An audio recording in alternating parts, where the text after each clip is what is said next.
our success rate of our buyers, we're seeing it, up to 90% of them that are, once they're in the home, they're able to qualify and get their own loan and move on with the home, move on with their lives. Whereas the other investors out there, the so-called competition, is seeing the inverse. Right. 90% of the people fail and only 10% of the people. And that's because there's a very particular process that we'd like to put all of our buyers through, so they're successful when they get to the end of their agreement. Welcome to the How to Scale Commercial Real Estate Show. Whether you are an active or passive investor, we'll teach you how to scale your real estate investing business into something big. Nick Prefontaine was named a top motivational speaker in 2022. He is also a real estate investor. Nick, welcome to the show. Sam, I'm excited to be here and with your audience today. Absolutely. The pleasure is mine, Nick. In 90 seconds or less, can you answer these three questions for me? They're the same three questions I ask every guest who comes on the show. Where did you start? Where are you now? And how did you get there? Where did I start? Gosh, I would say back to that fateful day in February of 2003. I was at Ski Club with my friends, got to the mountain, headed right for the top, and charged towards one of the biggest jumps in the terrain park. And going off it, I caught the edge of my snowboard, threw me off balance, and landed on my head. The doctors told my parents that I probably wouldn't walk, talk, or eat again. And let me see, less than 90 days later, I ran out of the rehab hospital in Boston. Wow. Won't walk, talk, or eat again. 90 days later, you're running out of the hospital. What has happened between, I guess that would have been middle of April 2003 and now? That's right, middle of April. Yeah, you got it right. A lot has happened. I was trying to give you the Cliff Notes version, but a lot has happened. I actually, when I was in high school, and it was really reflecting on it, Sam, it was reflected back to me from a mentor of mine. She said, wait a minute. So only 18 months after finishing rehab, outpatient rehab, I was knocking on the doors of notice of default doors of homeowners that had missed a few payments all the way up to several payments on their home, and the bank still hadn't foreclosed on them. So that was how I got my start in real estate. That was when I was 16, right when I got my license. And then after I got out of high school, started studying to get my real estate license. Got it, and when I was 19 years old, and that led me to doing what I'm doing today, which is helping buyers and sellers. We buy and sell property on terms creatively, so non-conventionally, and wow. You can do that with that. You can do that with anything, as I'm sure you're aware. I am. That's a really fascinating story. So 18 months after rehab, walk, talk, eat again. 90 days later, you defied really all expectations. What would you attribute that to? Well, all right. So this is something that we recently developed within the last year, which is the S.T.E.P system. And S.T.E.P is an acronym. It's something that I unknowingly used to recover from my snowboarding accident and what we've created. And the acronym stands for support. You got to make sure you have the support of the family and friends around you. This has you falling back on relationships that you built prior to your setback. And then T is trust. You have to trust that the next step is always going to be available to you, so long as you take your first step. E is energy. Without maintaining your energy, you're not a good use to anyone. You got to maintain your energy to get to that next level. And finally, P, persistence. And this is just a Cliff Notes version, but P, this is a 10,000 foot view. But P is persistence. Once you've taken your first step, keep getting up every day and taking your next step, no matter how small. So that's something that that I did unknowingly when I was in the hospital, and what we've recently uncovered. So yeah, pretty exciting. Man, that's cool. I love that. Let's go back to I mean, I know you probably have more lessons to share with us maybe than the time in the hospital, but I think that's probably a fairly memorable time for you. Like, at what point in time, or did you ever go through that period where it's like, oh, wait, there's a realization that things may never be the same? And then how did you deal with it? Yeah, that's a great question, Sam. So I would say when I was going through it, and anyone that knows from going through a traumatic experience, time slows down. So although I was in a coma for 3 weeks, I really don't remember a month because it was partially induced, Mm. because they had to induce me because they worried if they didn't, I'd wake up and freak out and the swelling in my brain would increase and I would die. So it was really less than 60 days, but those less than 60 days felt like 6 years. Just Oh, yeah. time slows down when you're going through an experience like that. I don't know. I see you nodding your head. So I don't know if you can relate to that or not. Well, I've never had a traumatic brain injury per se, but certainly I think everyone's encountered something at some period of time where you wish there was a fast forward button. You're like, oh my gosh, can we not? This is painfully slow. Yeah. And you just want out. That's it. I think there's that period Yeah. where you just want out. So Yeah, yeah, and to answer your question head on, though, it's just bubbling up to me. There was so from the moment that I remember, the first moments that I remember, was the third floor when I was transferred to the rehab hospital in Boston. I was initially put on the third floor, which was reserved for the most critical of cases. And I hardly have any memory of being on the third floor because they were in the process of taking me off the drugs and medication. Um, when I first kind of got my bearings and my surroundings, I just got up and kept doing the best I can and kept getting better every day. And a big thing, the reason I was able to do that is because when I was in the coma, my parents, the doctors would come in to share news worse and worse and worse in the beginning. And they came into my room to share it in front of me, even though I was in a coma. My parents knew that I was still taking information. So they said, no, not in front of him. And they made the doctors walk outside to share the information. So I didn't know any better. I just, as soon as I was aware of my surroundings, I got up, took my next step, and I kept getting better every day. There was one moment, though, which was in between my therapy. So I would get up in the morning. I would need help from a physical therapist helping me to shower and learn, because I lost everything. So I didn't know how to do anything. sure. So I would do that, and then I would have physical, occupational, and speech therapy. And after which we broke for lunch. And there was a time on one of those days early on in my recovery, I was in my hospital room. I was in a wheelchair. I still couldn't really talk. It wasn't really audible. It was, if anything, a whisper was coming out. Mm. And I was looking over my situation, Sam, and I turned to my mom, who was with me every day. That was part of my support system. And I said, I just couldn't figure it out for whatever reason. I was having a moment of doubt, I guess you could say. I was like, am I ever going to be able to walk again? And she looked at me right away, didn't even hesitate. Of course you are. That's what we're doing here. So you can get everything back and we can go home. Mm. And that was the only moment of doubt that I can say that happened when I was in the hospital. Everything was just, I got every day was, all right, what do I do next? What do I do next? What do I do next? And when I got home, it was really no different. I had to be tutored, even though it was at school, because I got out of the hospital at the end of April. I had to be tutored because I had lost so much time and wasn't able to be in regular classes with my classmates. So I got tutored for the rest of the school year, and then all summer long, in order to move on to high school with the rest of my classmates.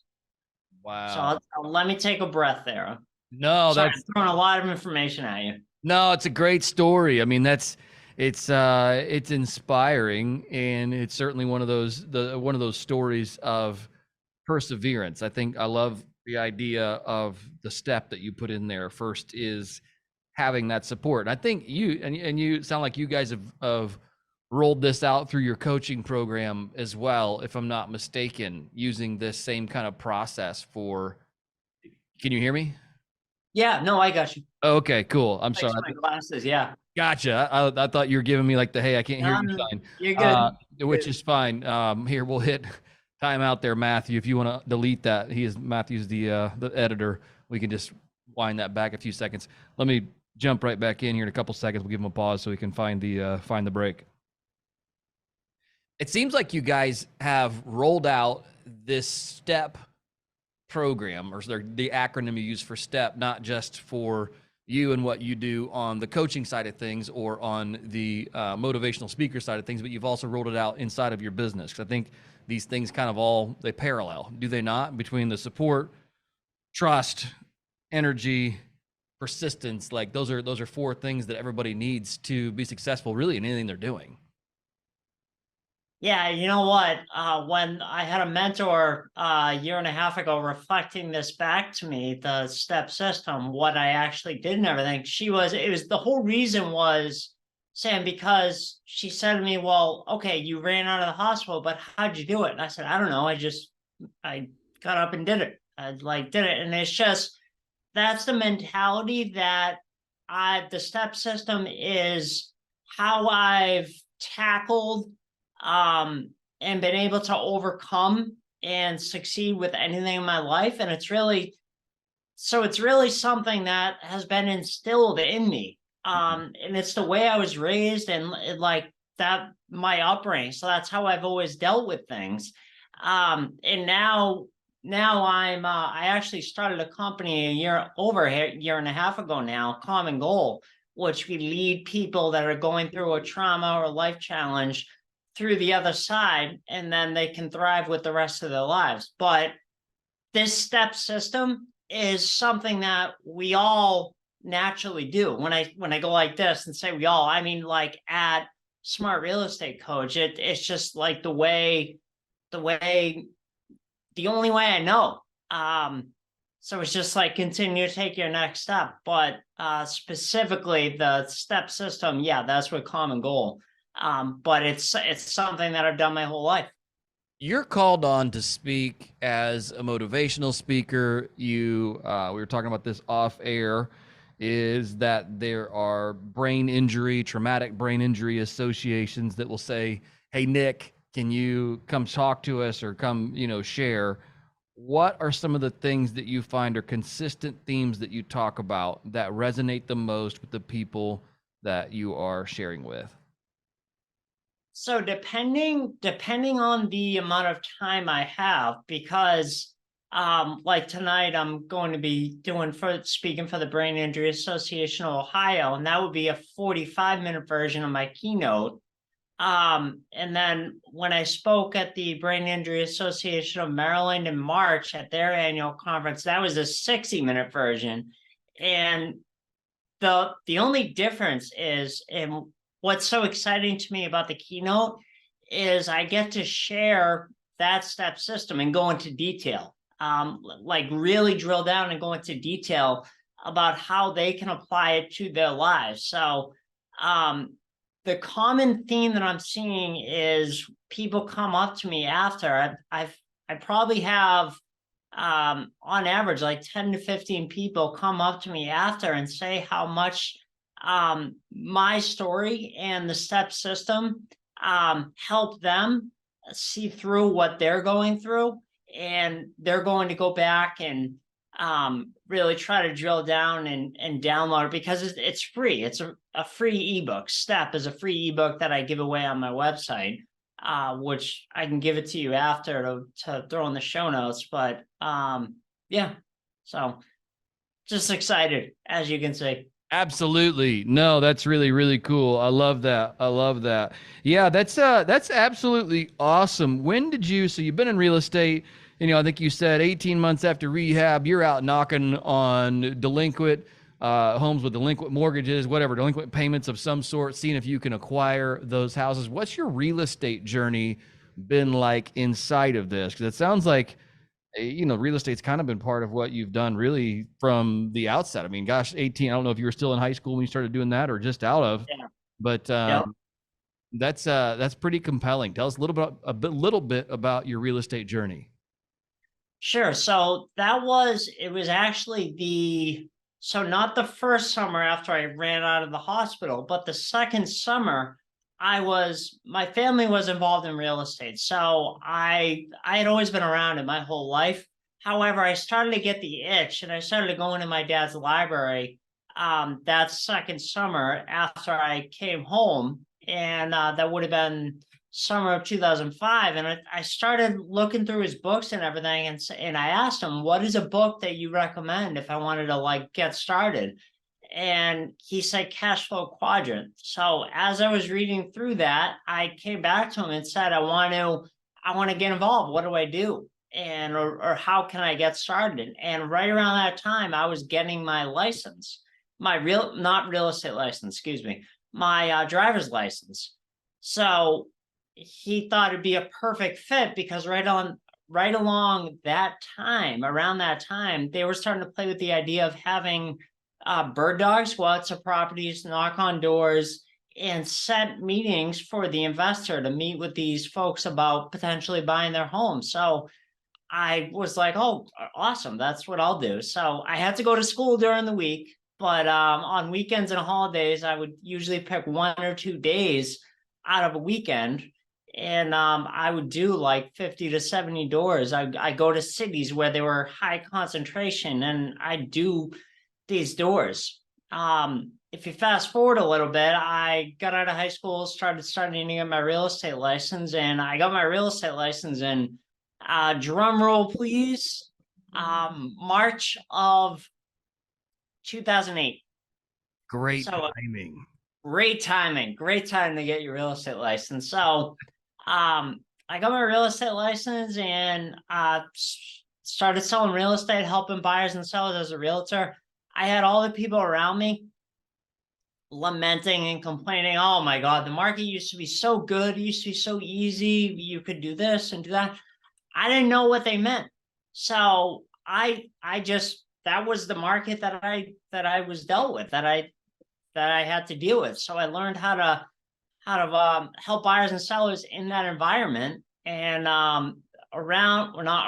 in 2014, my dad started buying properties. 2013, 2014, started buying properties as an investor. And he asked me if I could help him with the marketing of all these properties that he was getting. I was reluctant, Sam. I was like, no. I got my own thing going on. I'm not looking for any extras or anything. And luckily he asked me more than once.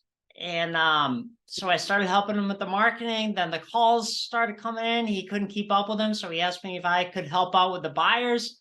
So that morphed into, and then over the years, I developed a buyer process that we have to bring our rent-to-own buyers through so that they're able to qualify for their own loan once they get to the end of their agreement. And I think you can probably relate to this, but our success rate of our buyers, we're seeing it, up to 90% of them that are, once they're in the home, they're able to qualify and get their own loan and move on with the home, move on with their lives. Whereas the other investors out there, the so-called competition, is seeing the inverse. Right. 90% of the people fail and only 10% of the people. And that's because there's a very particular process that we'd like to put all of our buyers through, so they're successful when they get to the end of their agreement. Got it. No, that's really cool. And and it sounds like that's all you've done basically is some form of real estate really since high school. Is that a fair analysis? Fair statement. Wow, that's cool, man. Good for you. I'm not. People are not. Maybe they're gonna disagree or agree. I really don't care. But I I think college is overrated, to be honest with you. Like, if you can figure out a path to go out and make a meaningful difference, improve people's lives, there's ample opportunity to get paid for doing so. And you definitely don't need to go to school for that to happen. In fact, it probably gets in the way more often than not. So I'm always happy to meet another bootstrapper that maybe I think that way, because that was my story. Yeah. Anyway, I love it. That's very, very cool. So you've been in real estate ever since then. You guys have worked out the buyer process, a 90% conversion rate. So for those of you who are listening, it sounds like you guys are doing lease options, basically, is one of your strategies on the homes that you're buying. So you're selling them on a lease with an option to buy, and you're getting 90% of those to then convert to exercising that option to buy. Is that right? Yeah, so we're buying properties creatively. So we're not going and signing personally and qualifying for loans or putting big down payments down or anything like that.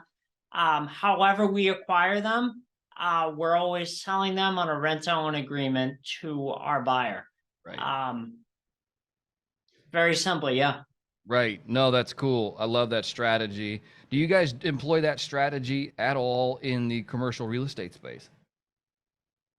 We have. Yeah, we have. We've done several deals over the years with commercial. The building that we're in was bought with owner financing. I think my dad may have mentioned that. Yeah. Also, there have been several buildings over the years in the state that we are right now, which is Rhode Island, and you can do this anywhere, where we did mailers to, I forget the exact niche list. I think it might have been out of state landlords or something, but 4 to 6 unit buildings. We ended up buying 2 of those out of the mailings on 2 different occasions, buying them, improving the property, getting the rents up, and improving the whole property, and then selling them, buying them creatively, and then selling them for a profit. So yeah, we've done a few commercial deals as well. Got it. I love it. Nick, I love your story. Thank you for taking the time to come on the show today and share with us. You've overcome incredible adversity. I have a very close friend of mine who something similar on a hiking accident fell and kind of was told the same thing. But his journey was much longer maybe than yours was in getting out of the hospital, and even surviving was kind of a miracle, let alone being able to walk and talk again. So I think it's really cool that you have overcome that. You have found a process really that can be applied both to life, to real estate, to really anything you undertake. And I think it's really cool the way that you give back to the brain injury, others that have endured brain injuries, and giving back to brain injury associations, being a keynote speaker. You got a great story, and I also love what you're doing in real estate. And it's really cool the way that you guys are helping other homeowners not just find and keep their homes when they are rent to buy buyers, but also just the way you guys are coaching and helping other people in the real estate space. So very, very cool. I love this. If our listeners want to get in touch with you and learn more about you, what is the best way to do that? So if anything rang true with any of your listeners, as far as on the business end, how we buy and sell homes, creatively in our trademark 3 payday system, they can go to smartrealestatecoach.com. And if they scroll down, they can get registered for the free master's class. And as I said, that's going to teach them about how we buy and sell on terms in our trademark 3 payday system. And then if they're interested in the S.T.E.P system and like following me with anything I'm doing with my motivational speaking or anything in that regard, they can go to nickprefontaine.com/step. And they can download the S.T.E.P system for free today, and that will help them take their first step. Awesome. We'll make sure we include that there in the show notes, nickprefontaine.com/step. Nick, thank you again for coming on today. It was an absolute pleasure. Always a blast. Thanks for having me. Hey, thanks for listening to the How to Scale Commercial Real Estate podcast. If you can do me a favor and subscribe and leave us a review on Apple Podcasts, Spotify, Google Podcasts, whatever platform it is you use to listen, If you can do that for us, that would be a fantastic help to the show. It helps us both attract new listeners as well as rank higher on those directories. So appreciate you listening. Thanks so much, and hope to catch you on the next episode.